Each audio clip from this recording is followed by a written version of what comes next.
ఇక్కడ ఉన్న స్థానిక సంఘమునకు మన ప్రభువును రక్షకుడునైన యేసుక్రీస్తు నామమున వందనాలు తెలియజేస్తూ ఉన్నాం. మరి కొద్ది నిమిషాలు మనము దేవుని వాక్యాన్ని ధ్యానించుకోవడానికి ప్రయత్నం చేద్దాం. అయితే ఈరోజు నేను ఎలాంటి విషయాన్ని మీకు నేర్పించాలి అనుకుంటున్నాను అంటే, జీవితాలు మనము ఎలా నిర్మించుకోవాలి అనే విషయం ద్వారా కొంచెం ముందుకు వెళ్ళడానికి నేను ప్రయత్నం చేస్తూ ఉంటా. ఈ ప్రాంతానికి వచ్చినప్పుడు ఎటు పక్కల చూసినా కూడా నిజంగా మంచి మంచి కట్టడాలు నేను చూస్తూ ఉన్నాం. పెయింటింగ్ దగ్గర నుంచి కట్టే విధానం నుంచి చూస్తూ ఉన్నప్పుడు అసలు ఇది పల్లెటూరు వాతావరణంగా అయితే ఏమీ కూడా లేదు. అందరూ వాళ్ళ యొక్క గృహాలను ఎలా నిర్మించుకున్నారు అంటే చాలా చక్కగా నిర్మించుకున్నారు. అయితే చాలా మంచిది.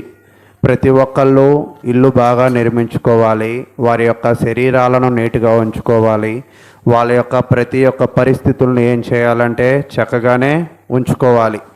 ఎవరు కూడా నేను చండాలంగా ఉండాలి, నేను బాగోకూడదు అని ఎవరైనా అనుకుంటారా అంటే ఎవ్వరు పొరపాటున చిన్నపిల్లోని అడిగినా కూడా వాళ్ళు కూడా ఏమనుకోరు, నేను బాగోకూడదు అని అనుకోకూడదు. అయితే ఒక మనిషి ఎప్పుడు బాగుంటాడు? అయితే అలాంటి విషయాలు నేను మీతో చర్చించాలి అనే అభిప్రాయాన్ని కలిగి ఉన్నా. అయితే ఈరోజు చాలామంది అనుకుంటూ ఉంటారు, ఇంత లైట్లు పెట్టి, ఇంత స్పీకర్లు పెట్టి, ఇంత ఖర్చు పెట్టి ఇలాంటి కూడికలు ఎందుకు పెడుతూ ఉంటారు? అసలు కూడిక యొక్క ఉద్దేశాలు ఏమిటి? ఈరోజు అందరూ కూడికలు పెట్టుకుంటున్నారు కదా. ఒకవేళ మన భాషలో మనకు అర్థం కావాలంటే, ఈ బట్టలు వేసుకుంటున్నాం కదా, వేసుకునే కాటన్ అయినా వేసుకునే సిల్క్ అయినా ఉద్దేశం ఏంటి? ఈ శరీరాన్ని కప్పుకోవడం అనేది ఉద్దేశం. అలాగే ఇలాంటి ప్రార్థనా కూడికల యొక్క ఉద్దేశం ఏమిటి? ఇలాంటి చర్చిల వల్ల ఉద్దేశం ఏమిటి అంటే ఒకటే ఉద్దేశం, అనేకమైన ఉద్దేశాలు ఏమి కూడా లేవు. ఏంటి ఆ ఒక్కటే ఉద్దేశము అంటే, ఈ ప్రార్థనల ద్వారా, ఈ ప్రసంగాల ద్వారా, ఈ యొక్క వాక్యాల ద్వారా అనేక మంది వాళ్ళ జీవితాలను ఎలా నిర్మించుకోవాలో బైబిల్ గ్రంథం అనేది తెలియజేస్తూ ఉంది. చాలామంది వాళ్ళ జీవితంలో ఎలా నిర్మించుకోవాలో, ఎలా నడిపించాలో తెలియక ఏం చేస్తారంటే అనేకమైన అస్తవ్యస్త కష్టాలు పడుతూ ఉంటారు. మేము కూడా మొన్నే ఒక యూట్యూబ్ ఛానల్ క్రియేట్ చేసి వీడియో రికార్డ్ చేయడం ప్రారంభించాం. ఎలా చేయాలో మాకు అర్థం కావట్లా, ఏ వైరు కొనాలో మాకు తెలియట్లా, ఎన్నో ఇబ్బందులు పడ్డాం. అది ఒకవేళ మాకు తెలిస్తే అలాంటి ఇబ్బందులు ఏమి కూడా పడం. అలాగే మనము కూడా జీవితాన్ని ఎలా నడిపించాలో, ఎలా ముందుకు తీసుకువెళ్ళాలో ఒకవేళ మనకి తెలిస్తే ఆ సమస్యలు ఏమి కూడా రావు. ఒకవేళ తెలియకపోతే చాలా సమస్యలు అనేది వస్తాయి. అంటే మీ అందరికి అర్థమైంది కదా, బైబిల్ యొక్క ఉద్దేశం ఏమిటి అంటే ఒక మనిషి తన జీవితాన్ని ఎలా నిర్మించుకోవాలి అనేది బాగా తెలియజేస్తూ ఉంది. అయితే ఒక మనిషి తన జీవితాన్ని నిర్మించుకోవాలి అంటే చూడండి, ఈ మధ్యకాలంలో ప్రసంగాలు మీరు చూడండి, ఈరోజు యూట్యూబ్ మొదలుకొని రకరకాల ప్రసంగికులు ప్రసంగాలు చేస్తూ ఉన్నారు కదా. వాళ్ళ ప్రసంగాలు ఎలా ఉన్నాయి అనేది ఎప్పుడైనా ఆలోచన చేశారా? ఒకవేళ నేను ఆలోచన చేసినప్పుడు నాకు కొన్ని విషయాలు అర్థమయ్యాయి. 4 ఉదాహరణలు, 4 రెఫరెన్సులు, 4 ఉదాహరణలు లేదా 4 రెఫరెన్సులు, ఆ రెఫరెన్సులకు తగ్గట్టు 4 జోకులు. ఏం చెప్తారంట? 4 ఉదాహరణలు, మళ్ళా 4 రెఫరెన్సులు, మళ్ళా 4 జోకులు. ఈ 3 4 ఎంత? 12. 12 4 ఎంత? 48. 50 నిమిషాల ప్రసంగం అనేది అయిపోయింది. ఈ ప్రసంగం అయిపోగానే ఎవరో మీ ఫోటోలు నవ్వుతారు కదా, అప్పుడు మీ సేవకుడు కూడా ఏమనుకుంటాడంటే బాగా చెప్పాడు అని అనుకుంటూ ఉంటారు. అంటే ప్రసంగాలు ఎప్పుడు కూడా 4 కథలుగాను 4 జోకులుగా ఉండాలని నేనైతే అనుకోను.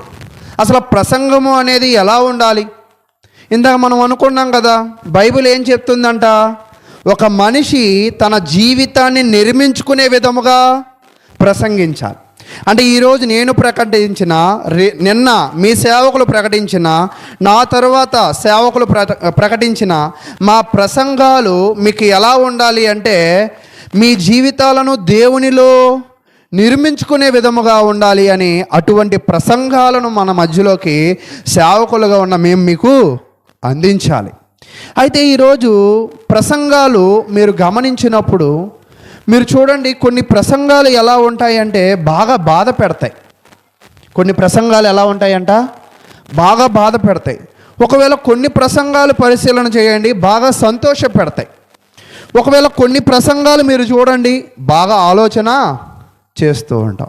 కొన్ని ప్రసంగాలు చూడండి, మన మీద మనకేం పుట్టిద్దంట, విరక్తి పుడుతూ ఉంటుంది. ఎందుకని? ఇంత పాపం చేస్తున్నామా మనం. చూడండి, యేసుక్రీస్తు యొక్క జీవితాన్ని తెలుసుకున్నప్పుడు బాధ అనిపిస్తూ ఉంటుంది. యేసుక్రీస్తు పుట్టడం చూస్తూ ఉన్నప్పుడు ఏమనిపించింది? సంతోషం అనిపిస్తూ ఉంటుంది. యేసుక్రీస్తు సూచక్రియలు అద్భుతాలు చేస్తున్నప్పుడు ఆలోచించాలనిపిస్తూ ఉంటుంది. యేసుక్రీస్తు వాక్యాన్ని ఎత్తి చూపించినప్పుడు మనలో ఎన్ని లోపాలు ఉన్నాయే అనే విరక్తి మనకి పుడుతూ ఉంటుంది. అంటే ప్రసంగము ఎలా ఉండాలి అంటే ఈ అన్నిటినీ కూడా అలమర్చి మీకు అందించేదిగా ఉండాలి. ఎప్పుడైతే వీటన్నిటిని అలమర్చి మీకు ఇవ్వగలుగుతామో అప్పుడు మీ జీవితాలు ఏమవుతాయంటే మార్చబడతాయని నేనైతే ఆశిస్తూ ఉన్నా. ఈరోజు నా ప్రసంగం కూడా మిమ్మల్ని పండగ వాతావరణంలో వచ్చే ఆనందమైన ఒక వాతావరణాన్ని, అటువంటి ప్రసంగాన్ని నేను తెలియజేయాలనుకుంటున్నా. అయితే మీరు గమనించినప్పుడు పాత నిబంధన గ్రంథంలో హగ్గై రాసిన పుస్తకాన్ని మనం ఈరోజు కొద్ది నిమిషాలు ధ్యానిద్దాం. ఈ హగ్గై రాసిన గ్రంథాన్ని మీరు పరిశీలన చేస్తూ ఉన్నప్పుడు హగ్గై రాసిన గ్రంథంలో ఇక్కడ ఒక ప్రవక్త ఉన్నాడు. ఆ ప్రవక్త ఎవరంటే హగ్గాయే. ఒక అధికారి ఉన్నాడు. ఆ అధికారి ఎవరంటే జెరుబాబేలు. అతనిని గవర్నర్ అని కూడా ఉచ్చరించవచ్చు. ఒక ప్రవక్త, ఒక అధికారి, ఓకేనా. వీళ్ళతో పాటు ఒక ప్రధాన యాజకుడు ఉన్నాడు. అంటే ఆ రాజ్యానికి ఎవరెవరు ఉన్నారు అంటే ఒక ప్రవక్త ఉన్నాడు. ప్రవక్త అంటే ఏం చేస్తాడంటే దేవుని మాటలను ప్రకటించే వ్యక్తి ప్రవక్త.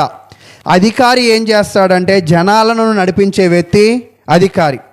తర్వాత ప్రధాన యాజకుడి యొక్క పని ఏమిటి అంటే జనాలు పాపాలు చేసినప్పుడు పాప పరిహారాలను అర్పించే వ్యక్తి ప్రధాన యాజకుడు. ఈ ముగ్గురు కలిసి ఒక పని చేశారు. ఈ ముగ్గురు కలిసి చేసిన పనికి అక్కడ ఉన్న జనాలు, ఇంతకదాకా మీకు చెప్పాను కదా, సంతోషము పండగ అని. అక్కడ ఉన్న జనాలందరూ కూడా అదే సంతోషంగా అలాంటి పండగ వాతావరణంలోకి వాళ్ళు వచ్చేసారు. వీళ్ళు రాకముందు ఎలా ఉండేవాళ్ళు అంటే, వీళ్ళు రాకముందు వాళ్ళ జీవితాలు ఎలా ఉండేవి అంటే మీరు పరిశీలన చేయండి. హగ్గై గ్రంథము 1వ అధ్యాయం. హగ్గై రాకముందు జనాల పరిస్థితి ఎలా ఉండేది? హగ్గాయి, జెరుబాబేలు, యెహోషువ అనే ప్రధాన యాజకుడు, వీళ్ళ ముగ్గురు వచ్చిన తర్వాత, వీళ్ళ ముగ్గురు కలిసి పనిచేసిన తర్వాత ఆ యొక్క రాజ్యం ఎలా ఉండేది అనేది మనం పరిశీలన చేద్దాం. హగ్గై రాసిన పుస్తకములో 1వ అధ్యాయము 7వ వచనాన్ని మనం పరిశీలన చేద్దాం. కాగా సైన్యములకు అధిపతి యగు యెహోవా సెలవిచ్చినది ఏమనగా, మీ ప్రవర్తనను గూర్చి ఆలోచించుకొనుడి. అంటే హగ్గై రాగానే ఆయన ఏమీ కూడా మేకప్ మాటలేం మాట్లాడాల, స్ట్రైట్గా పాయింట్కి వచ్చేసాడు. ఏంటి ఆ పాయింట్? మీరు మీ ప్రవర్తన, మీ జీవితాలు ఒక్కసారి ఆలోచన చేసుకోండి. అంటే ఆలోచన చేసుకోండి అని ఎందుకు చెప్తూ ఉన్నారు? సరిగా ఉంటే చెప్తారా, సరిగా లేకపోతే చెప్తారా? ఇప్పుడు మీరు అందరూ బాగా వింటున్నారు కాబట్టి వినండి అని నేను మీకు చెప్పను. ఎందుకని? మీరు వింటున్నారు కాబట్టి. మీరు ఎవరు వినకుండా అటు ఇటు దిక్కులు చూస్తున్నారు అనుకోండి, వెంటనే నేనేం చెప్తా? సరిగా వినండి అని చెప్తా.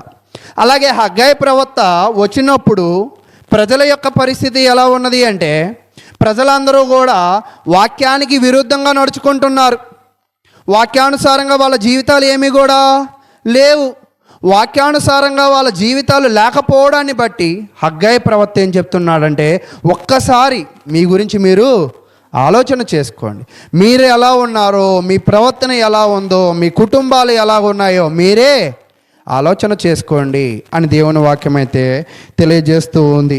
అయితే వీళ్ళు వాక్యానుసారంగా లేరు కాబట్టి దేవుడు ఈ ప్రజలను చెరలోకి పంపించాడు. ఆల్రెడీ ఒకసారి చెరలోకి పంపించి ఆ దేవుడు వీళ్ళని మరలా కనికరించి మరలా ఏం చేశారంటే చెర నుంచి విడిపించాడు. విడిపించినప్పటికీ కూడా వీళ్ళ పాపాలు వీళ్ళు తెలుసుకోవాలా, వీళ్ళ తప్పిదాలు వీళ్ళు అర్థం చేసుకోవాలా. కాబట్టి మరలా హగ్గై ప్రవక్త వచ్చి, మీరు గతంలో తప్పు చేశారు కదా, మీరు తప్పు చేసిన బట్టి దేవుడు ఏం చేశాడు? మీ అందరినీ చెరలోకి అప్పచెప్పాడు. మరలా దేవుడు మిమ్మల్ని కనికరించి ఏం చేశాడు? చెర నుంచి తీసుకొచ్చాడు. చెర నుంచి తీసుకొచ్చిన మీ బుద్ధి ఏమీ మారలేదు అనే విషయాన్ని తెలియజేస్తూ ఉన్నాడు. అయితే ఈ హగ్గాయి వాక్యాన్ని వాళ్ళకి ఉపదేశిస్తూ ఉన్నాడు అన్నమాట. ఇంత మీకు చెప్పా కదా, పండగ వాతావరణానికి వస్తూ చుట్టాలు ఏం తీసుకొస్తారంట?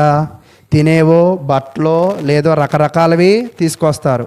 వచ్చిన దాన్ని బట్టి, తీసుకొచ్చిన దానిని బట్టి కుటుంబం ఏమవుతారంట? సంతోషపడతారు. హగ్గాయి, అసలు హగ్గాయి అన్న పేరుకి అర్థం ఏమిటి అంటే పండగ. హగ్గాయి అన్న పేరుకి పండగ లేదా ఉత్సవము. ఈ హగ్గాయి అనే వ్యక్తి పండగ కదా, ఇతను వెళుతూ కూడా బాధల్లో ఉన్న వాళ్ళకి, దేవుని వాక్యానికి విరుద్ధంగా ఉన్న వాళ్ళకి, ఈయన పేరులోనే పండగ కాదు, ఆయన చేసిన పని కూడా ఎలా ఉందంటే ఇతరులకు పండగలాగా ఉంది. అసలు ఈయన ఏం చేశాడు? హగ్గాయి అనే వ్యక్తి ఏం చేశాడు? అసలు ఈ ప్రజలు ఏం పాపం చేశారు? ఇప్పటిదాకా ప్రజలు పాపం చేశారని చెప్పుకున్నాం కదా. అసలు ఏం పాపం చేస్తుంటారు వీళ్ళు? ఒకవేళ ఏం పాపం చేస్తుంటారు అంటే, ఆ హగ్గాయి గ్రంథాన్ని మీరు బాగా ధ్యానించినట్లయితే ఇళ్ళకి వెళ్ళినప్పుడు, వీరు చెరలోకి వెళ్ళారు కదా. చెర నుంచి విడుదలైన తర్వాత వీళ్ళ దేవాలయాలు సరిగా లేవు. చెరకి తీసుకువెళ్ళేటప్పుడు ఏం చేస్తారంటే దేవాలయాలన్నీ కూడా నాశనం చేసేసి, ఇల్లులన్నీ కూడా నాశనం చేసేస్తారు. అయితే చెర నుంచి విడుదలయ్యారు. విడుదలవగానే వీళ్ళ యొక్క దృష్టి అంతా కూడా దేని మీద పెట్టారు అంటే, వాళ్ళు కట్టుకోవాల్సిన ఇళ్ళ మీదే పెట్టారు, కానీ దేవుని యొక్క ఆలయం మీద పెట్టలా. అయితే దేవుని యొక్క ఆలయం మీద శ్రద్ధ పెట్టి పునాదులు లేపారు కానీ ఆలయ నిర్మాణము చేయాల. ఒకవేళ మీ ఇల్లే మీరు నిర్మించుకోవాలనుకోండి, ఒక 6 నెలలు పట్టిద్దా? ఒక సంవత్సరం? ఒకవేళ ఈ దేవాలయము పునాదులు లేపి ఎంతకాలము దాన్ని నిర్లక్ష్యం చేశారో తెలుసా? 16 సంవత్సరాలు నిర్లక్ష్యం చేశారు. దేవుడికి అందుకు కోపం వచ్చింది. చెరలో ఇంచి ఇడిపించింది నేను, మిమ్మల్ని కాపాడింది నేను, మీరు నాకు ఆలయము నిర్మించలేదే. 16 ఏళ్ళు అయ్యింది, మీరు ఆలయము పునాదులు లేపారు, కానీ మీ జీవితాలు, మీ కుటుంబాలు బాగానే కట్టుకున్నారు, కానీ దేవుని ఆలయ నిర్మాణం అయితే మీరు చేయలేదు. అందుకే దేవుడికి వీళ్ళ మీద ఏం కలిగిందంటే బాగా కోపం వచ్చింది. ఈరోజు మనము కూడా ఒక్కోసారి ఇలాంటి కోపానికి లోనవుతూ ఉంటాం. దేవుడు నిజంగా వీళ్ళని ఎంతగా రక్షించాడో, ఎంతగా కాపాడాడో, కానీ వీళ్ళ జీవితాలు ఎలాగ ఉన్నాయంటే దేవుడి మీద దృష్టి వీళ్ళకి లేదు. వీళ్ళ దృష్టి అంతా కూడా ఎవరి మీద ఉన్నది? వాళ్ళ మీద ఉన్నది. అయితే చూడండి, హగ్గాయి వచ్చి ఇంకా ప్రకటించడం ప్రారంభించాడు. హగ్గాయి అప్పుడు వయసు ఎంత అంటే వృద్ధాప్యము ఉన్న వ్యక్తి. హగ్గాయి వృద్ధాప్యము కలిగిన వ్యక్తి. హగ్గాయి 4 మాసాలు ప్రకటించాడు, 4 విషయాలు చెప్పాడు. 4 మాసాలు అంటే ఎన్ని నెలలు? 4 నెలలు. 4 నెలలు. 4 మాసాల్లో 4 విషయాలు ప్రకటించాడు. ఏంటి ఆ 4 విషయాలు అంటే, మొదటి విషయం, మీరు ఆ ఆలయమును పునాదుల దాకే లేపారు. 16 ఏళ్ళు అయిపోయింది మీరు ఆ పునాదులు లేపి, దానిని మీరేం చేయండి? కట్టండి. రెండోది, మీరు ఒకవేళ ఆ ఆలయాన్ని కట్టినట్లయితే ఆ ఆలయంలో నేను నా మహిమను ఉంచుతాను.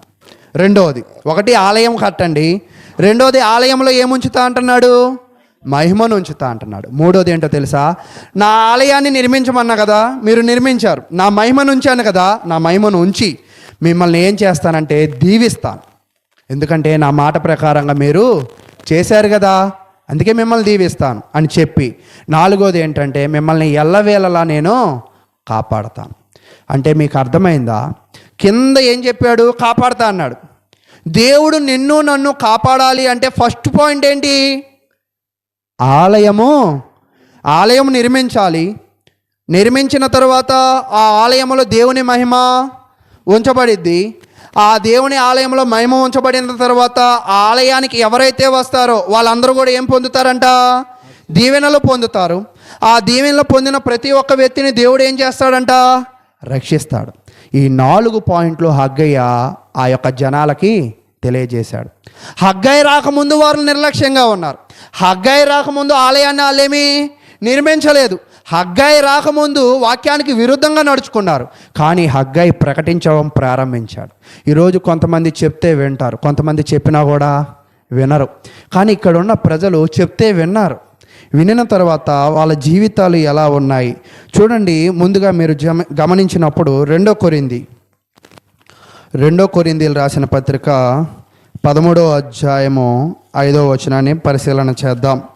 మీరు విశ్వాసము గలవారై ఉన్నారో లేదో మిమ్మును మీరే శోధించుకొని చూచుకొనుడి, మిమ్మును మీరే పరీక్షించుకొనుడి. మీరు భ్రష్టులు కాని ఎడల యేసుక్రీస్తు మీలో నున్నాడని మిమ్మల్ని గూర్చి మీరే ఎరుగరా.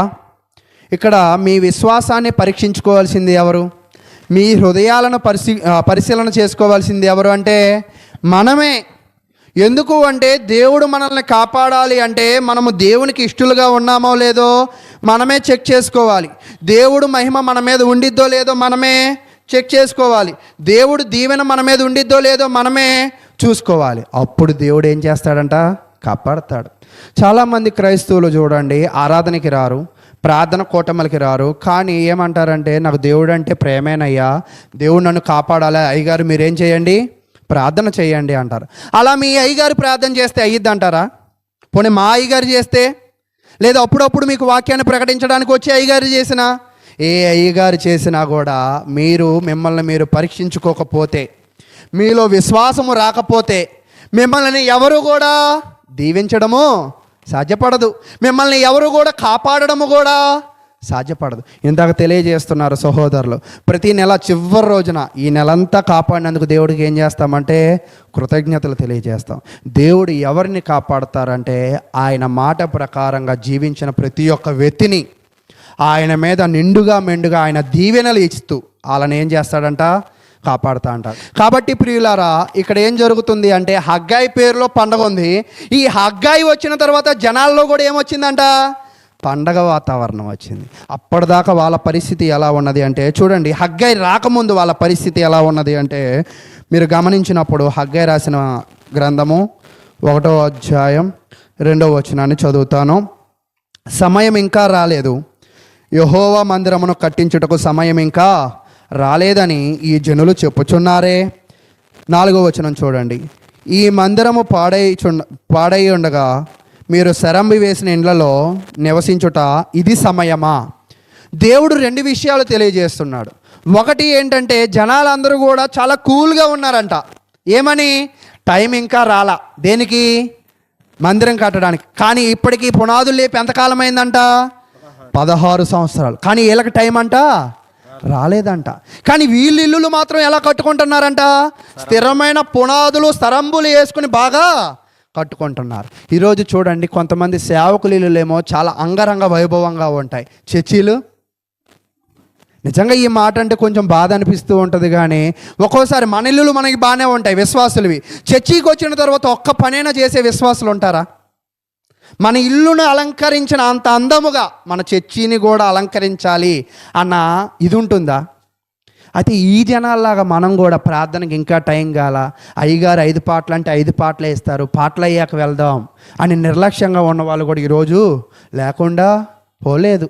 అంటే ఇక్కడ మనం ఏమి నేర్చుకోవాలంటే మన జీవితాలు దేవుడు దీవించాలి, దేవుడు కాపాడాలి అంటే ముందు మన జీవితంలో ఉన్న నిర్లక్ష్యాన్ని మనం ఏం చేయాలంట? విడిచిపెట్టాలి. కాబట్టి ప్రియులారా, ఇక్కడ మన జీవితాల్లో మనం హగ్గాయి కాలంలో ప్రజల నుంచి మనం నేర్చుకోవాల్సింది ఏంటంటే మనం నిర్లక్ష్యంగా ఉండకూడదు. నిర్లక్ష్యంగా ఉండకుండా మనం ఏం చేయాలంటే దేవుని కార్యాల పట్ల ఆసక్తి ఉండాలి. ఇప్పుడు ఈ ప్రజలకు ఆసక్తి ఉందా లేదా?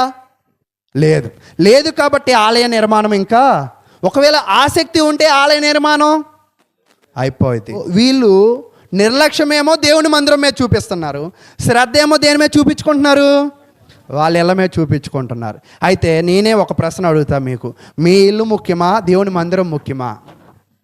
కాబట్టి ప్రియులారా, ఖచ్చితంగా 100కి 100 ఒకవేళ భవిష్యత్తులో అయినా మనం నేర్చుకోవాల్సింది ఏంటంటే మన గృహము కండ దేవుని మందిరం అనేది చాలా ప్రతి ఒక్కరికి అవసరం. ఏంటి దానిలో ఉన్న ప్రత్యేకత అంటే మన ఇంట్లో ఉంటే మీ నాన్న, మీ అమ్మ, మీ భార్య, బిడ్డలో ఉంటారు, కానీ దేవుని మందిరంలో ఏముండిద్ది అంటే ఆయన మహిమ ఉండేది. కాబట్టి ప్రియులారా, మనం శ్రద్ధ చూపించాల్సింది ఎక్కడంటే మన ఇళ్ళ మీద కాదు, దేవుని మందిరము మీద అని మీ అందరికీ కూడా తెలియజేస్తూ ఉన్నా. అయితే చూడండి, ఇక్కడ ఈ ప్రజల పరిస్థితి ఇంకా ఎలా ఉంది? ఇప్పటిదాకా ఏం చూసాం? నిర్లక్ష్యంగా ఉన్నారు, శ్రద్ధ అంతా కూడా వాళ్ళ ఇళ్ళ మీద పెట్టుకున్నారు. ఈరోజు మీరు కూడా మీ నిర్లక్ష్యాన్ని విడిచిపెట్టాలి, దేవుని విషయాల్లో శ్రద్ధను కలిగి ఉండడం మనం నేర్చుకోవాలి. అయితే ఇంక వీళ్ళు ఎలా ఉన్నారు చూడండి. హగ్గై రాసిన గ్రంథం 2వ అధ్యాయం 12వ వచనాన్ని నేను చదువుతాను. ఒకడు ప్రతిష్టమైన మాంసమును తన వస్త్రపు చెంగున కట్టుకొని తన చెంగుతో రొట్టెనైనను వంటకమునైనను ద్రాక్షారసమునైనను తైలమునైనను మరి ఏ విధమగు భోజన పదార్థమునైనను ముట్టిన ఎడల ఆ ముట్టినది ప్రతిష్టమగున అని యాజకుడును అడుగుగా వారు కాదనిరి. అంటే ఇక్కడ హగ్గై ఒక మాట అడుగుతున్నాడు. ఇందాకేమో ప్రజలతో మాట్లాడాడు. ఏమని మాట్లాడాడు? మీరేంటి దేవుని మందిరం కట్టమంటే మీ ఇల్లులు బాగానే కట్టుకున్నారే అని ప్రజలతో మాట్లాడాడు. ఇప్పుడు హగ్గై ఎవరితో మాట్లాడుతున్నాడంటే ప్రవక్తతో. ఎవరితో మాట్లాడుతున్నాడంటే అక్కడ ఉన్న యాజకుల పని చేస్తారు కదా, యాజకులతో మాట్లాడుతున్నాడు. ఏమంటున్నాడు అంటే, మీరు దేవుడికి ప్రతిష్ఠించాలనుకుంటున్నారు కదా, ఆ ప్రతిష్ఠించాల్సింది మీరు అపవిత్రం చేస్తే అది దేవుడు తీసుకుంటాడా? తీసుకోడు. మన అందరికీ తెలుసు, దేవుని గ్రంథము మొదల్లోనే ఏముంది అంటే, ఇద్దరు అన్నదమ్ముళ్ళు ఒకళ్ళు దేవునికి ఇష్టమైన బలి ఇచ్చారు, ఒకళ్ళు అశ్రద్ధతో నిర్లక్ష్యముతో ఇవ్వాల్సింది ఇచ్చారు. దేవుడు ఎవరిది తీసుకున్నాడు? శ్రద్ధగా ఇచ్చిన వాళ్ళది. ఇక్కడ వీళ్ళు కూడా హగ్గై ఏమడుగుతున్నాడంటే, మీరు నిర్లక్ష్యంగా ఉన్నారు, దేవునికి అర్పించాల్సిన విషయంలో మీరు సరైన విధంగా అర్పించట్లా. అయితే కింద ఇంకొక మాట మనందరికీ అర్థమయ్యేటట్టు చూడండి. 13వ వచనం చెప్తున్నాడు, శవమును ముట్టుట వలన ఒకడు అంటుబడి అట్టి వాటిలో దేనినైనా ముట్టిన ఎడల తాను ముట్టినది అపవిత్రమగున అని హగ్గై మరలా అడుగుగా యాజకులు అది అపవిత్రమగుననిరి. అంటే పైన విషయం మనకి బాగా అర్థం కాకపోవచ్చేమో, కింద విషయానికి వచ్చేపాటికి అర్థవంతంగా చెప్పాడు. ఇప్పుడు మీరు ఒక శవాన్ని ముట్టుకున్నారు, మీరే వెళ్ళి ఇంట్లోకి వెళ్ళిపోయారు అనుకోండి, ఇంట్లో ఒక అట్లకర్రో ఏదో మన ముఖం మీదకి వచ్చింది. ఏమని? శవం దగ్గరికి వెళ్ళావు, సమాధి దగ్గరికి వెళ్ళావు, శుభ్రపరుచుకుని రావాలి కదా అని అడుగుతారు. అంతేనా? అంటే శవాన్ని ముట్టుకుంటే మనం ఏమయ్యామంట? అపవిత్రపడ్డాం. ఈరోజు అక్కడ ప్రజలు కూడా ఏం చేశారంటే, దేవుని ఆలయాన్ని నిర్మించమంటే భౌతికమైన వాటన్నిటిని పట్టుకుని, భౌతికమైన ఆలోచనలు అన్నిటిని ముట్టుకొని, దానివల్ల వాళ్ళు ఏమయ్యారంటే అపవిత్రపడ్డారు. వాళ్ళ యొక్క నిర్లక్ష్యానికి కారణం, వాళ్ళ యొక్క అశ్రద్ధకి గల కారణం ఏమిటంటే వాళ్ళ యొక్క అపవిత్రత. ఎప్పుడైతే మన జీవితాల్లో పరిశుద్ధమైన జీవితాన్ని సంపాదించలేమో, దేవునికి విరుద్ధమైన ఆలోచనలన్నీ మన మైండ్లో బాగా పడతాయి. కాబట్టి ప్రతి ఒక్క జనాలు ముందు ఏం చేయాలంటే, మన హృదయాలను, మన మనసులను, మన నడవడికని మనం ఏం చేయాలంటే పరిశుద్ధపరచుకోవాలి. కాబట్టి ఇక్కడ పరిశీలన చేసినప్పుడు యాజకులు బాల, ప్రజలు బాల, వీళ్ళందరూ ఏమైపోయారంటే అపవిత్రం అయిపోయారు. అయితే మరి వీళ్ళు అపవిత్రం అయిపోతే దేవుడు వీళ్ళని ఏమంటున్నాడు? ఈరోజు అంటే ఒకవేళ దేవుడు డైరెక్టర్గా తన దూతల ద్వారా మీతో మాట్లాడట్లేదు, కానీ అప్పుడు మాత్రం తప్పు చేస్తే డైరెక్టర్గా ఒక ప్రవర్తన పంపించేవాడు. ఈరోజు ఒకవేళ మీ సేవకుడు గట్టిగా 4 ప్రసంగాలు గట్టిగా మీకు చెప్పాడు అనుకోండి, 5వ వారం మీరేం చేస్తారు? ఇంకా రాకపోతారు కొంతమంది తిరిగి ఆయన్ని తగులుకుంటారు. నన్నే ఉద్దేశం పెట్టుకుని నువ్వు అన్నావు అని అంటారు. అంతేనా? అయితే ఇక్కడ చెప్తున్నాడు చూడండి 14వ వచనంలో, అప్పుడు హగ్గై వారికి ఇలాగ ప్రత్యుత్తరం ఇచ్చను, ఈ ప్రజలను ఈ జనులను నా దృష్టికి అలాగనే ఉన్నారు, వారు చేయి క్రియలన్నీయు వారచట అర్పించినవన్నీయు నా దృష్టికి అపవిత్రములు, ఇదే యెహోవా వాక్కు. మీ మనసుల్లో నాకు స్థానం లేదు, మీ క్రియల్లో దేవుని యొక్క వాక్యము లేదు, మీరు అర్పించేవి ఇంకా పవిత్రములుగా భావించబడవు. మనం పవిత్రత పరిశుద్ధతను కాపాడుకోవాలంటే ప్రార్థనకి రావాలి. వచ్చిన తర్వాత మనం ఏం చేయాలంటే దేవుని క్రియలను చేస్తూ ఉండాలి, శ్రద్ధను కలిగి ఉండాలి. దేని మీద? వాక్యము మీద అని దేవుని వాక్యం అయితే తెలియజేస్తూ ఉంది. అయితే వీళ్ళు ఇలాంటి స్వభావాన్ని కలిగి ఉన్నారు కదా, వీళ్ళు ఇలాంటి స్వభావాన్ని కలిగి ఉండడం ద్వారా వీళ్ళు ఏంటి? ఈరోజు కొంతమంది అంటారు, నేను చెప్తే విన్ను, ఏం చేస్తావు అంటారు.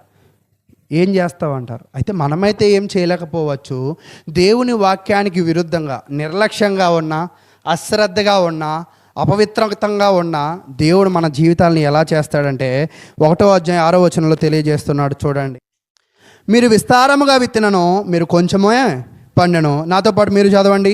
మీరు భోజనము చేయుచున్నను, మీరు భోజనం చేయుచున్నను, ఆకలి తీరక ఉన్నది. ఆకలి తీరక పానము చేయుచున్నను, పానము చేయుచున్నను, దాహము తీరకై ఉన్నది. దాహము తీరక ఉన్నది, బట్టలు కప్పుకొనుచున్నను, బట్టలు కప్పుకొనుచున్నను, చలి ఆగకున్నది. చలి ఆగకున్నది. కాబట్టి ప్రియులారా, చూసారా, ఇలాంటి మాటలు మనం కూడా ఒక్కోసారి అంటాం. ఎప్పుడు అంటాం? జ్వరమో దగ్గో కరోనానో వచ్చినప్పుడు. ఆకలి పుట్టదు, కప్పినా చలి ఆగదు. అంటే కప్పినా చలి ఆగట్లేదు, ఆకలి వేయట్లేదు అంటే ఆ వ్యక్తి ఏం కలిగి ఉన్నట్టు? రోగాన్ని కలిగినట్టు. ఈరోజు మన జీవితాల్లో కూడా ఆ రోగమే ఏం చెప్తున్నాడంటే, దేవుని గ్రంథంలో మీరు పాపాన్ని కలిగి ఉండడం ద్వారా మీ జీవితంలో మీరు ఏది కూడా పొందలేరు.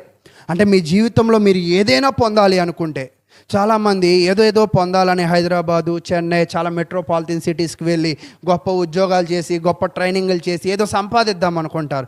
మీరు గమనించండి, నయోమిని జ్ఞాపకం చేసుకోండి. ఏదో సంపాదిద్దామని వెళ్ళింది, ఉన్నది కూడా ఏమైంది? ఓడగొట్టుకుంది. ఏదో ఆర్థికంగా లేదని వెళ్ళింది, చివరికి సంపాదించే చెట్టే ఏమైపోయారు? మగోళ్ళందరూ కూడా చనిపోయారు. మధురంగా వెళ్ళింది, వచ్చేటప్పుడు ఎలా వచ్చింది? చేదుగా వచ్చింది. ఈరోజు ప్రియులారా, మీ జీవితంలో మధురమైన క్షణాలు ఎప్పుడు కలిగి ఉంటారో తెలుసా? దేవుణ్ణి కలిగి ఉన్నప్పుడే. చాలామంది వాళ్ళ యొక్క సమయాలను టీవీలకు అప్పచెప్తున్నారు, సమయాలని ఫోన్లకు అప్పచెప్తున్నారు, అనేకమైన వ్యర్థమైన కూడికలకు అప్పచెప్తున్నారు. కానీ మీరు మీ సమయాన్ని, మీ యొక్క ఆలోచనలు, మీ నడవడిక దేవునికి అప్పగించి చూడండి. మీ జీవితాలను మీ దేవుడు ఏం చేస్తాడంటే చాలా అభివృద్ధి పరుస్తాడు. కాబట్టి ఇంకా మీరు కిందకి వెళ్ళి చదివినట్లయితే చాలా విషయాలు మీకు ఇంకా బాగా అర్థమవుతాయి. అయితే దేవుడు ఏం చెప్తున్నాడంటే 11వ వచనం చూడండి. హగ్గై ప్రవక్త ఏం చెప్తున్నాడంటే 1వ అధ్యాయం 11వ వచనం, నేను భూమికిని పర్వతములకును అనావృష్టి కలగజేసి. ఆయన ఏం చేస్తాడంట? భూమికి, అంటే ఈ వాక్యానికి విరుద్ధంగా మనం జీవిస్తే మనం పండే పంట మన మాట వినదంట, మనం ఉండే శరీరం మన మాట వినదంట, మనం నడిచే భూమి మన మాట, అన్నిటికీ ఏం కలగజేస్తాడంట? అనావృష్టి. అసలు ఒక వ్యక్తికి అనావృష్టి ఎప్పుడు వచ్చిందో ఇప్పుడు మీరు చెప్పండి. దేవునికి దగ్గరగా ఉంటేనా, దేవునికి దూరంగా ఉంటేనా? దేవునికి దూరంగా ఉంది. దేవునికి శ్రద్ధ చూపిస్తేనా, లేదా నిర్లక్ష్యంగా ఉంటేనా? నిర్లక్ష్యంగా ఉంటాయి. కాబట్టి ప్రియులారా, మీ జీవితాలు ఒకవేళ బాగు చేసుకోవాలి అనే అభిప్రాయం ఏమైనా ఉంటే, మీ జీవిత ప్రయాణాలను సరిగా నడిపించాలి అన్న తాపత్రం మీలో ఎవరికైనా ఉంటే, మీరందరూ కూడా ఏం చేయాలంటే దేవుని వాక్యము మీద, దేవుని మందిరము మీద, దేవుని కార్యముల మీద ఏం చూపించాలంటే శ్రద్ధ చూపించాలని మిమ్మల్ని హెచ్చరిస్తూ ఉన్నా. అయితే ఈ హగ్గాయి వచ్చాడు. హగ్గాయి వచ్చి ఇప్పటిదాకా వీళ్ళ పరిస్థితి ఇలా ఉంది. వీళ్ళు పండితే పంట రావట్లా, వీళ్ళ శరీరాల్లో ఆరోగ్యాలు లేవు, వీళ్ళ భూమి వీళ్ళ మాట వినట్లా, వీళ్ళ పర్వతాలు వీళ్ళ మాట వినట్లా. అయితే ఇప్పుడు హగ్గాయి వచ్చాడు కదా. హగ్గాయి పేరుకి అర్థం ఏంటి? పండగ. వస్తూ ఏం తెచ్చాడు ఈయన? పండగ తెచ్చాడు. ఎవరి జీవితాల్లో పండగ తెచ్చాడు? ప్రజల జీవితాల్లో. అంటే ఇప్పుడు పండగ అంటే ఇప్పుడు వాళ్ళ కొరత ఉండిద్దా? అసలు ఆ పండగ అంటే ఏం తెచ్చాడు అంటాడు? వాళ్ళ ఊరిలో పండే చెరుకు తెచ్చుంటాడా? లేదా వాళ్ళ ఊరిలో ఉన్న గోధుమలు ఏమైనా తెచ్చుంటాడా? ఆయన ఏం తెచ్చాడంటే సైన్యములకు అధిపతి యొక్క యెహోవా వాక్కును. ఒక వ్యక్తికి పండగ ఎప్పుడో తెలుసా? దేవుని వాక్యాన్ని బాగా వినినప్పుడు. అందుకే ఒక వాక్యం ఉంటుందన్నమాట, నీ మందిరంలో గడుపుతా ఒక సంవత్సరం, ఒక రోజు గడిపితే ఎన్ని రోజులంట? 1000 దినముల కంటే. ఇదంతా మనకి బాగా ధారాళంగా, మాకు రాకపోయినా మీరే బాగా చెప్తారు, కానీ మందిరంలో ఎవరు కూడా కనపడరు. ఏంటి దీనికి అర్థము అంటే, వాళ్ళకున్న నిర్లక్ష్యం మనలో కూడా పాతుకుపోయింది. అంటే ఈ నిర్లక్ష్యాన్ని మనం ఏం చేయాలంటే బయటికి తీసి తోలివేయాలని వాక్యం ద్వారా మిమ్మల్ని హెచ్చరిస్తున్నా. అయితే ఇప్పుడు హగ్గై వచ్చి ఏం చేస్తున్నాడు? వీళ్ళలో నిర్లక్ష్యం ఉంది, వీళ్ళలో అశ్రద్ధ ఉంది, వీళ్ళలో అపవిత్రత ఉంది, వీళ్ళ జీవితాలు బాగోలా. ఇప్పుడు హగ్గై వచ్చాడు. ఒకేం చేయాలనుకుంటున్నాడంటే వీళ్ళకి చూడండి ఏం చేయాలనుకుంటున్నాడంటే యెహోవా యందు భయభక్తులను నేర్పించాలనుకున్నాడు. ఒకవేళ ఇంగ్లీష్లో మీరు చూస్తున్నప్పుడు ఫియర్ అని ఉంటుందన్నమాట. ఒకవేళ హీబ్రూలో చూస్తున్నప్పుడు రావే అనే వర్డ్తో ఉంటుంది. దానికి అర్థం ఏమిటంటే భయభక్తి అంటే గౌరవించడం. నువ్వు దేవుని ఎడల భయభక్తులు కలిగి ఉండడము అంటే దేన్ని గౌరవించాలంటే దేవుని గౌరవించాలి, దేవుని పనిచేసే వ్యక్తిని గౌరవించాలి, దేవుని మందిరాన్ని గౌరవించాలి, నీ చుట్టూ ఉన్న సమాజాన్ని కూడా ఏం చేయాలి అంటే ఒక వ్యక్తి భయభక్తులు కలిగి ఉన్నాడు అంటే ప్రతి దానిని కూడా ఏం చేయాలంట? గౌరవించాలి. ఈరోజు మనం తెలుసో తెలియకో చాలా ఎగతాళిగా, చాలా అపహాస్యముగా, చాలా వ్యర్థంగా మాట్లాడుతూ ఉంటాం కదా. అంటే ఇవన్నీ మనం మాట్లాడుతున్నాము అంటే మనకి భయభక్తులు ఉన్నట్టా లేనట్టా? మేము సరదాగా ఉన్నాము అండి అంటే నువ్వు సరదాగా ఉండొచ్చు, కానీ దేవుడు దాన్ని ఎలా తీసుకుంటాడు? సీరియస్గా తీసుకుంటాడు. నువ్వు నీకు నచ్చినట్లుగా జీవించడానికి ఈ లోకంలో నువ్వు లేవు. నువ్వు ఎవరికి నచ్చినట్లుగా జీవించడానికి ఈ లోకంలో ఉన్నావు అంటే దేవునికి ఇష్టముగా.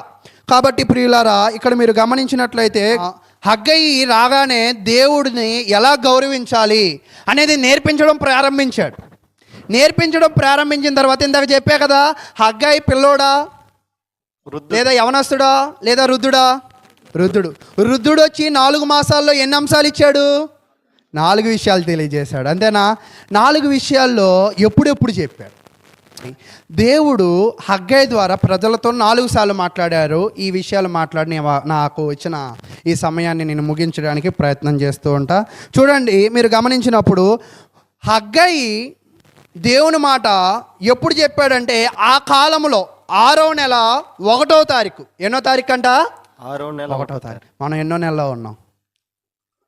5వ నెల. ఎన్నో రోజులో ఉన్నాం? 31. అంటే రేపు 1వ తారీఖు. ఎన్నో నెల రేపు? 6వ నెల. బాగా కరెక్ట్గా స్టింక్ అయింది కదా మనకి. అంటే హగ్గయి కూడా దేవుడు 6వ నెల హగ్గయిని పిలిచాడు. పిలిచి నా జనులతో ఇది చెప్పు, ఎందుకంటే నిర్లక్ష్యంగా ఉన్నారు, అశ్రద్ధగా ఉన్నారు, అపవిత్రంగా ఉన్నారు కదా. నువ్వు వెళుతూ ఏం చేయాలంటే నా మాటలు వాళ్ళకి తెలియజేయి అని చెప్పి ఏం చెప్పాడు చూడండి. వారు ఉన్న విధానం ఎలా ఉంది? హగ్గయి వెళ్ళినప్పుడు వాళ్ళ విధానం ఎలా ఉందిందా మీరు చూశారు కదా. వాళ్ళ ఇల్లులు కట్టుకున్నారు కానీ దేవుని మందిరాన్ని విడిచిపెట్టారు. అయితే ఆయన వెళ్ళిన తర్వాత వాళ్ళని ఎలా మారమన్నాడు మీరు గమనించినప్పుడు దేవుడు ఏం కోరుకున్నాడో వాళ్ళ నుంచి అది తెలియజేశాడు. హగ్గయి రాసిన గ్రంథము 1వ అధ్యాయం 8వ వచనం. పర్వతములు ఎక్కి వాళ్ళు ఉన్న విధానమేమో వాళ్ళు ఇల్లు కట్టుకున్నారు. దేవుడు ఏం కోరుకుంటున్నాడో హగ్గయి చెప్పాడు అన్నమాట. ఏమని చెప్పాడు? పర్వతములు ఎక్కి మ్రాణులు తీసుకుని వచ్చి మీరు ఈ మందిరము కట్టించిన ఎడల దాని యందు నేను సంతోషించి నన్ను గణపరుచుకుందునని యెహోవా సెలవిచ్చుచున్నాడు. మీరేమో మీ ఇల్లులు కట్టుకున్నారు కదా, దానిని బట్టి నాకు బాధ అనిపించింది. హగ్గయి చెప్పిన ఫస్ట్ విషయం ఏంటంటే మీరు వెళ్ళి పర్వతములు ఎక్కండి. ఈరోజు మనకు అటో ఇటో వెళ్తే కలపో వేపో దొరికిద్ది, కానీ అప్పుడు అవి దొరకాలి అంటే ఏం ఎక్కాలా? కొండలు ఎక్కాలి. కొండలు ఎక్కాలంటే ఈజీగా మీకున్న 2 వీలరో 4 వీలరో ఆ రోజుల్లో లేదు, అంటే కష్టపడాలా. కొండెక్కి మ్రాను తావాలంటే ఏం చేయాలంట? కష్టపడాలి. కష్టపడకుండా అది రాదు. అంటే ఇప్పటిదాకా నిర్లక్ష్యంగా ఉన్న జనాలని హగ్గయి వచ్చి ఏం చెప్పాడంటే కష్టపడండి. మీరు ఉన్న విధానాన్ని బట్టి నేను బాధపడుతున్నా, కానీ మీరు మ్రాణులు తెచ్చి దేవాలయం నిర్మిస్తే నేనేం చేస్తానంటే సంతోషపడతా. ఫస్ట్ విషయం 6వ నెల 1వ తారీఖు చెప్పాడు. అయితే వచ్చిన ఫలితం చెప్పాడు కదా. అసలు ఫలితం ఏమైనా వచ్చిందా? పాపం చేశారు. హగ్గయి వచ్చి వాక్యం చెప్పాడు. ఫలితం ఏంటి? ఈరోజు మీరు ఎప్పుడైనా కూడా మిమ్మల్ని మీరు పరిశీలన చేసుకున్నారా? పోయిన ఆదివారం వాక్యం ఏం చెప్పారు అని నేను ఒకవేళ మిమ్మల్ని అడిగితే ఇక్కడ ఉన్న 150 మందిలో ఎవరు చెప్పగలుగుతారు ధారాళంగా ఒక 4 అంశాలు? అందరూ చెప్పగలుగుతారా? సంతోషం. అయితే ఈరోజు మనం ఏం చేయాలంటే పరిశీలన చేసుకోవాలి. ఈరోజు ఇక్కడ పాపం చేశారు, వాక్యం ప్రకటింపబడింది, దానికి ఫలితం ఏమైనా వచ్చిందా అనే చూసినప్పుడు ఫలితం ఎక్కడొచ్చిందంటే చూడండి 1వ అధ్యాయము 12వ వచనం చెప్తూ ఉన్నాడు. షయతీయేలు కుమారుడైన జెరుబాబేలును యెహోజాదాకు కుమారుడైన ప్రధాన యాజకుడునగు యెహోషువాయు శేషించిన జనులందరూ తమ దేవుడైన యెహోవా మాటలు ఆలకించి. ఎవరి మాటలు ఆలకించారు? చెప్పింది ఎవరు? కానీ ఎవరు మాటలు అంటున్నారు? అయితే తర్వాత తమ దేవుడైన యెహోవా ప్రవక్త అయిన హగ్గయిని పంపించి తెలియజేసిన వార్త విని యెహోవా యందు భయభక్తులు పూనిరి. ఏం పూనారంట? భయభక్తులు పూని. వీళ్ళకి యెహోవా యందు భయభక్తులు పూనే కదా. అయితే ఇప్పుడు వీళ్ళలో ఎవరు కనపడతారంటారు? దేవుని బిడ్డలు కనపడతారు. అంటే వీళ్ళ వ్యర్థమైన ప్రవర్తనను ఏం చేశారంట? విడిచిపెట్టారు. హగ్గయి మొదటి వాక్యం ప్రకటించగానే వీళ్ళ ప్రవర్తన ఏమైపోయిందంట? మారిపోయింది. నేను దీనిని చూస్తున్నప్పుడు నాకు కొత్త నిబంధనలో ఒక విషయం గుర్తొచ్చింది. ఎఫెసీ సంఘంలో కూడా పౌలు గారు 3 విశ్రాంతి దినాలు వాక్యం ప్రకటిస్తాడు. అంతేనా? అక్కడ పట్టణం అంతా కూడా ఏమైపోయింది? మార్పు చెందింది. ఎన్ని రోజులు 3 విశ్రాంతి దినాలంటే 21 రోజులు. అయితే ఇక్కడ హగ్గయి బాగా చెప్పాడు, ప్రజలు కూడా బాగా విన్నారు. కాబట్టి మార్పు వెంటనే వచ్చింది. కాబట్టి హగ్గయి పేరులో ఉన్న పండగ ఇప్పుడు ఎవరిలో ఉంది? ఇలా జీవితాల్లో ఉంది. అయితే రెండవది రెండోది ఎప్పుడు చెప్పాడంటే 6వ నెల, అదే 6వ నెల 1వ తారీఖు చెప్పాడు కదా. రెండో వాక్యం ఎప్పుడు చెప్పాడంటే రెండో వర్తమానం 24వ తారీఖు. 6వ నెల 1వ తారీఖు మొదటి వర్తమానం. రెండో వర్తమానం ఎప్పుడు అనుకున్నారు? 6వ నెల 24వ తారీఖు. అంటే ఎన్ని రోజులు గ్యాప్ ఉంది? 24 రోజులు. మేము నిజంగా 24 రోజులు గ్యాప్ ఉంది, కానీ వాళ్ళు మాత్రం వాక్యానుసారంగా జీవిస్తున్నాను. మేము వారం అంతా బైబిల్ క్లాసు, కృతజ్ఞత కూడిక, ఆరాధన, సాయంత్రం ఆరాధన, గృహదర్శనాలు ఇన్ని చేస్తున్నాం. అయినా కూడా వాళ్ళలో భయభక్తులు పూనుకోవడంలా. కానీ వాక్యం చెప్పాడు, వెళ్ళిపోయాడు, మళ్ళా వచ్చాడు. అప్పటిదాకా వాళ్ళలో ఏం పూనేయంట? భయభక్తులు పూనే. అంటే భక్తులు వాళ్ళ యొక్క నిర్లక్ష్యాన్ని, వాళ్ళు తప్పుని వాళ్ళు తెలుసుకున్నారు. ఈరోజు మనలో ఎందుకు దేవుని యందు భయభక్తులు పోనడం లేదు అంటే మనం చేస్తున్న తప్పులు మనము తెలుసుకోవట్లా. మనం తెలుసుకోవడం లేదు కాబట్టి మనలో భయభక్తి రావట్లా. అంటే దేవుని గౌరవించడం, దేవునికి భయపడడం మనకి రావడం లేదు. ఒక్కసారి మనము దానిని నేర్చుకోవాలి. తర్వాత చూడండి 24వ తారీఖు ఏం జరిగింది? 1వ అధ్యాయం 15వ వచనం. వారు కూడి వచ్చి రాజైన దర్యావేషు యొక్క ఏలుబడి యందు 2వ సంవత్సరము 6వ నెల 24వ దినమున సైన్యములకు అధిపతి యెహోవా తమ దేవుని మందిరపు పని చేయ మొదలుపెట్టిరి. ఇందాక మొదటి వర్తమానమేమో మ్రాణులు తమ్మన్నాడు. తెచ్చారా లేదా? తెచ్చారు. కాబట్టి ఆ మ్రాణులతో 24వ తారీఖు ఏం చెప్పాడంట? కట్టమని చెప్పారు. ఇక్కడ చాలా అద్భుతమైన విషయం ఏంటంటే చెప్పగానే ఇలా జరిగింది. చూసారా? నిజంగా యవనస్తులు ఉంటారు, వాక్యం చెప్తాం ఎంత చెప్పినా మా తల పండిపోద్ది, ఒక్కోసారి మా మృతతుల్యాలు సమాధిలోకి వెళ్ళిపోతాయి, కానీ జనాలు మాత్రం మారరు. కానీ ఇక్కడ చెప్పాడు, జనాలు మారారు, తెచ్చారు. అంటే 24వ తారీఖు ఏం చెప్పాడంటే ఆలయము నిర్మాణం మొదలుపెట్టారు. మొదట ఏం చెప్పాడు? మ్రాణులు తమ్మన్నాడు. రెండోసారి ఏం చెప్పాడు?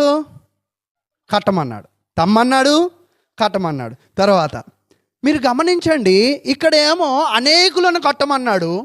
కానీ గతంలో ఎలా కట్టబడిందంటే దావీదు ఆలోచన. కట్టింది ఎవరు?